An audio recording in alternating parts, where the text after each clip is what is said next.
Hi, I'm Sara Lovecraft with Gemcraft Studio here at Shop LC. And today we're going to be working on one of the most important techniques in jewelry making, and that is crimping. I'm going to show you step by step so that you will be well on your way to creating pieces of jewelry that will last a lifetime.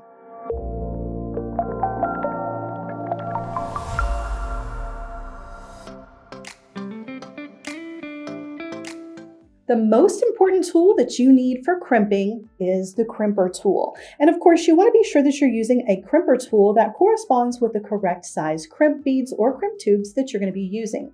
Today, I'm working with the standard crimper tool and number 2 crimp tubes, and I'm going to show you just how easy it is to create the perfect crimp.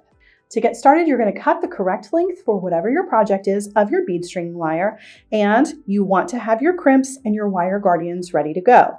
I'm going to pick up a crimp tube and I'm going to thread that on to the end of my bead stringing wire, and then I'm going to thread a wire guardian onto the end as well. You're going to take the bead stringing wire up through the wire guardian,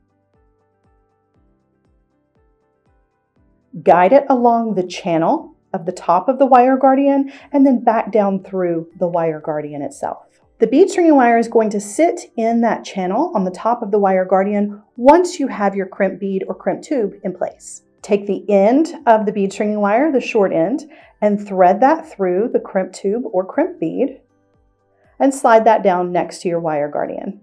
Now, this is where the most important step comes into play. You want to be sure that your bead stringing wire is not crisscrossing or laying over itself inside the crimp tube or the crimp bead. You want those wires to be running parallel but on opposite sides of the bead, one on the left, one on the right, and you're going to use your crimper tool to further separate those wires. Place the crimp tube into the back notch of the crimper tool, and then you're going to give that a squeeze. The crimper tool brings a tooth down over the crimp tube, which bites down and further separates those wires. So it creates a wall of metal from the middle of that crimp tube to separate the two wires. Take that out of the back notch, place it into the front notch of the crimper tool sideways, and then you're going to give that a squeeze. This part is just about making things tidy and small. The crimping has already happened. This makes this small enough so that you can place a crimp cover over the top, or you can proceed with your beads. At this point, you can trim off the excess bead stringing wire, that short end, or you can thread that through a bead or two and then cut off the excess. If you're going to trim your bead stringing wire, instead of threading it through a couple of beads, try to cut the wire as close to the crimp tube or crimp bead as you possibly can. Now you have a single bead stringing wire and you're ready to add your beads.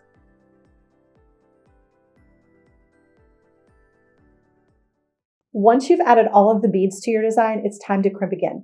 This time we're going to be extra careful because we're working in a slightly smaller space. Thread your crimp bead or your crimp tube onto the end of your bead stringing wire, as well as your wire guardian.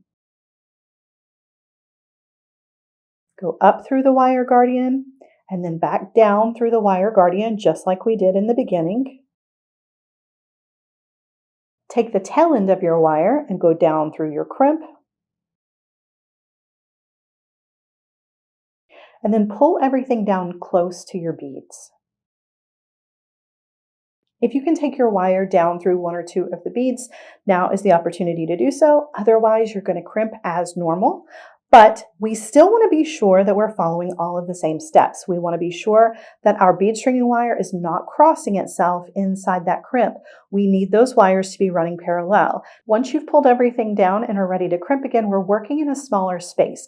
There's less room for your fingers and your crimper tool because there is a bead right up against your crimp tube.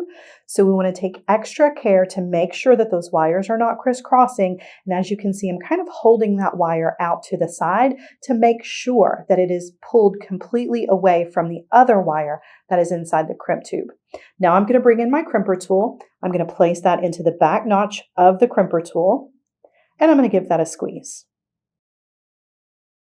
Then I'm going to turn it sideways, place that into the front notch of the crimper tool, and give that a squeeze as well. And then I'm going to trim off the excess beading wire.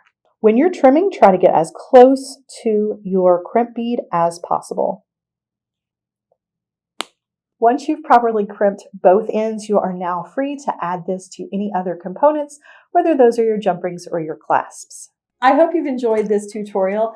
Be sure to like and subscribe and let me know in the comments section if there are any other techniques that you would like to see and which ones give you trouble.